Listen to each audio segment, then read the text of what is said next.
নমস্কার, সকলকে জানাই আরও একটি নতুন সকালের শুভেচ্ছা। তো আজকে সকাল সকাল এই ছোট্ট অতিথিটি এসেছে পুজো দেখতে। তাহলে চলুন, আমরা এবার দেরি করব কেন, সকাল সকাল স্নান করে মায়ের পুজোর জন্য তৈরি হয়ে নিই।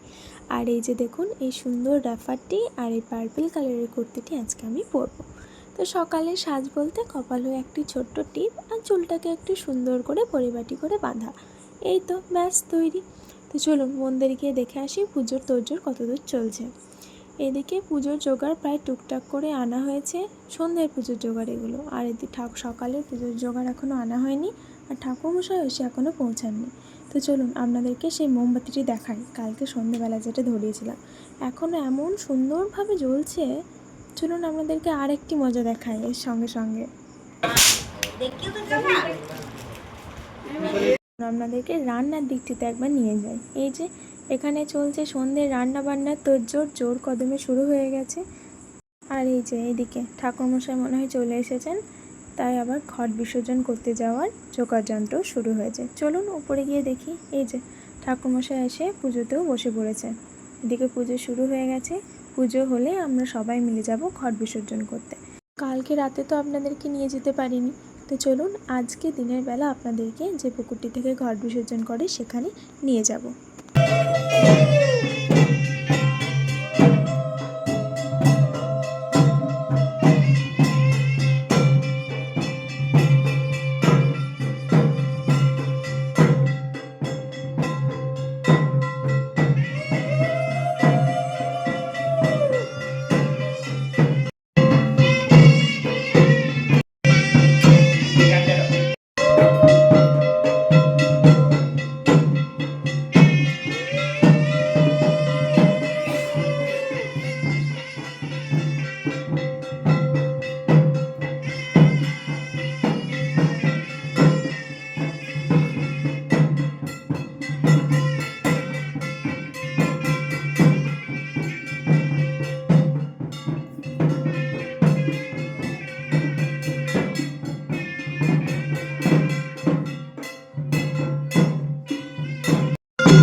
আসলে পুজোর দিনটায় আমরা সবাই যতটা উত্তেজনা নিয়ে ঘুরে বেড়াই, যতটা আনন্দ করি, সকাল থেকে ভাবি উপোস করব, সন্ধ্যাবেলায় শাড়ি পরবো, যতটা আনন্দ করব করে খুশিতে ঘুরে বেড়াই, ঠিক পুজোর পরের দিনটিতে মনটা ততটাই দুঃখে ভরে যায়।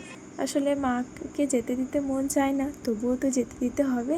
তাই মাকে যেমন সযত্নে নিয়ে আসা হয়, ঠিক সেরকমভাবেই তো সযত্নে তাকে দিয়েও আসতে হবে বলে। তাহলে চলুন ঘট বিসর্জনের দিকে আমরা সবাই একটু একটু করে এগোই। আর এই যে আমরা সবাই চলে এসেছি, কিন্তু আমাদের বাড়ির সব থেকে ছোট্ট সদস্যটি আসতে পারেনি, তাই সে প্রচণ্ড ছুটে এতক্ষণে এসে পৌঁছালো।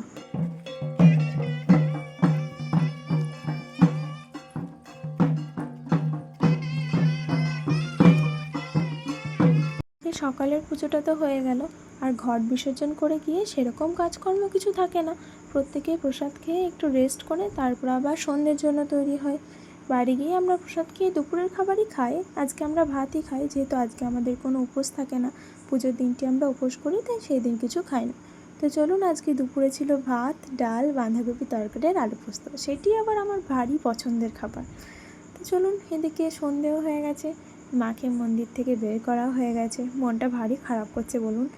আর এদিকে আমিও তৈরি হয়ে গেছি। আমি পরেছি একটি সুন্দর লাল সাদা রঙের কুর্তি, আর কপালে একটি ছোট্ট কালো টিপ তো থাকবেই। আর সন্ধ্যাবেলা একটু ঠোঁটে লিপস্টিক না দিলে কি ভালো লাগে বলুন, নাকি মনটা ভরে?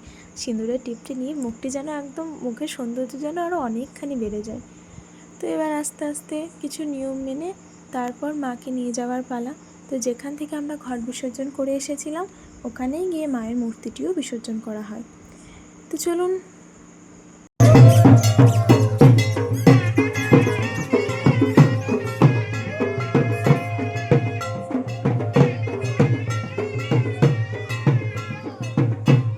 এদিকে আমার ভাইয়ের কাণ্ড দেখুন, সেও বোম নিয়ে তৈরি ছিল।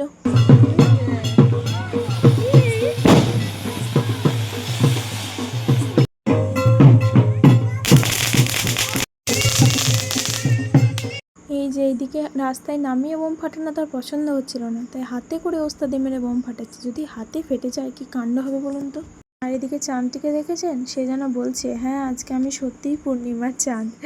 কালকে আকাশে কিছু মেঘ থাকার জন্য তার এই সৌন্দর্যটাকে ঠিকঠাকভাবে ধরতে পারিনি, কিন্তু আজকে আকাশ একদম পরিষ্কার আছে, তাই তা সুন্দরভাবে তাকে ধরেছি।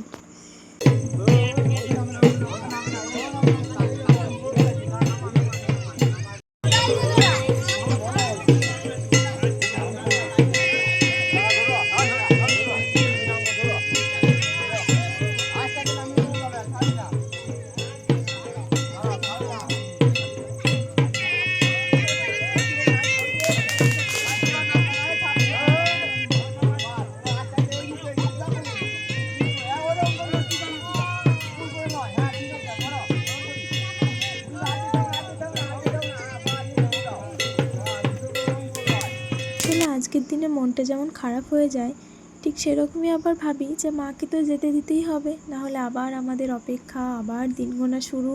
তাহলে চলুন আজকে আসি, আবার দেখা হবে পরের কোনো ভ্লগটিতে। আপনাদের সকলকে অসংখ্য ধন্যবাদ ভিডিওটি দেখার জন্য। সবাই সুস্থ থাকবেন, ভালো থাকবেন।